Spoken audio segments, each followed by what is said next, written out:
Jenny Horne, host of Next Gen Investing, is with us, and we'll start with Intel. I mentioned that big investment from SoftBank. Let's hear more about this. Yeah, I mean, this is really an interesting story because we've seen so much interest right now regarding Intel, and I mean, it's divesting various parts of its business, and we of course have the president criticizing its CEO. So Intel has definitely been under fire. We saw this name actually post one of its best weeks in years last week, gaining over 27%. But now, with this additional $2 billion investment from SoftBank, which really only continues to build a thesis that Intel is been busy behind the scenes. So SoftBank is buying roughly, again, 2% of Intel's outstanding shares in a $2 billion investment in the chip maker. Now, what is so interesting about this? SoftBank will be paying about $23 per share for Intel's common stock, which should close at around $23.66 on Monday. Then shares jumped up as much as 6% after hours to roughly $25 a share. But the investment, which right now would make SoftBank the fifth largest shareholder, is right now a vote of support for, frankly, Intel, which hasn't been able to take advantage of the AI boom to the same extent that all of its peers really have seen. And I mean, the advanced semiconductor industry right now has been hugely lucrative. That's absolutely no secret. I think that even those that do not pay attention to the market as closely as we do have been aware of this development and the mass cash that's being shelled out to further AI. But right now, Intel is still trying to regain that lost ground, spending heavily on really standing up to its manufacturing business that's yet to secure a significant customer. So according to their CEO, Lip Bhutan, he said that they've really been working closely with SoftBank for decades, and they appreciate right now this confidence that right now they've really placed with Intel with this investment. So Intel did lose, reminder, 60% of their value last year, their worst performance in the company's more than half a century on the public market. But the stock now is up at least about 18% in 2025 through Monday's close, expecting right now thus far to only add to that really nice gain. So we've seen leadership shakeups. We saw Pat Gelsinger outed back in December. Tan did take over as Intel CEO in March. And Intel has been a major topic of discussion, again, because of the company's not only growing role as an American company, but also right now some of these manufacturing of the most advanced chips, as there's obviously been some discrepancies with what exports look like to China right now under a new administration. So their foundry business, which is of course designed to manufacture chips, has yet to secure this major customer. And that's exactly where I think their problems really begin, because you compete with foundries like Taiwan Semiconductor that has every other major customer. It's a very difficult market to tap into when you have such secure, very large contracts competing against you. But I think that this is still, I mean, hugely positive for Intel today. And I think that the more and more news flow we see start to really take hold, as you can see from, I mean, the recent rally, this name is starting to firm up. We're not really seeing that same degree of, upside, downside, really volatile swings every single session that we did several months back in Intel, which has been encouraging. We're actually starting to hold on to this really nice recent recovery, Nicole. Yeah, and Treasury Secretary Bessent was out talking about the U.S.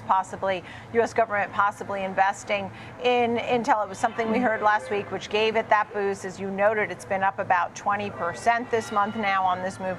The conversion of grants, possible increase to help stabilize. I saw that the U.S. considered a 10% stake in Intel. So we haven't really gotten this true clarity on what the Trump administration may or may not do when it comes to Intel, but certainly seeing that support has helped it along, right?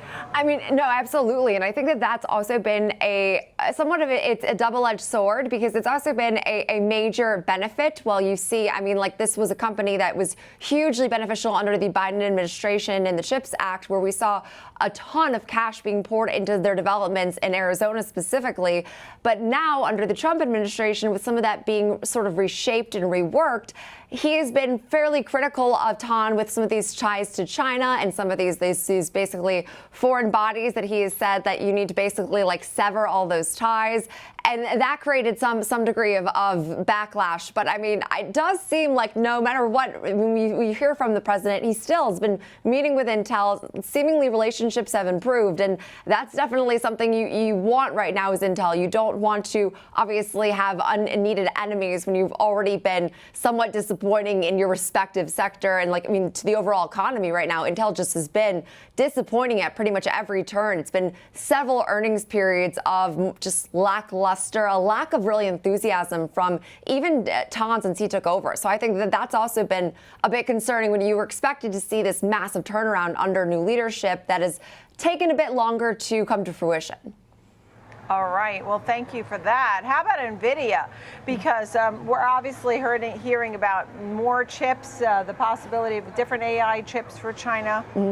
So working around more of these exports, and this is, I think, amazing because it just goes to show that Nvidia, I mean, completely a different story, different narrative than what we just talked about with Intel is all things Nvidia, because their resiliency and their ability to, I mean, not only have the cash to navigate this, but to work around a lot of these major issues is just amazing. So they're working on this new AI chip for China based on their latest Blackwell architecture that is expected to be more powerful than that H20 model that is currently being allowed to be, of course, be sold into China. That's according to reports we got out of Reuters. Now, well, U.S. President Donald Trump, of course, did last week open the door to the possibility of these more advanced chips being sold in China. Now, that regulatory approval from the U.S. is going to be the definite next hurdle because this is huge. I mean, we saw from this report that we could see some of these shipments delivered as early as September. So, I mean, they are already right now trying to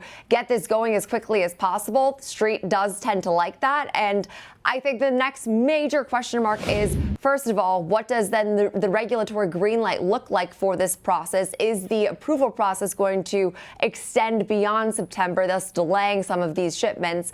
And as we know, following that ban of the H20s back in April, we saw H20 chips allowed some of that permission back in July, but all of this will be very interesting to know how NVIDIA frames this when they report earnings next week, because I have to imagine with some of that discrepancy and also now building out a new chip to allow for these export restrictions, I mean, this has been expensive. But I guess when you're worth about $4.4 trillion, you have the cash to do so. All right. Jenny Horne, thank you for all of that. Really appreciate it. Thank you. Good luck at Intel and NVIDIA today. Jenny Horne, we'll see you later. Thank you.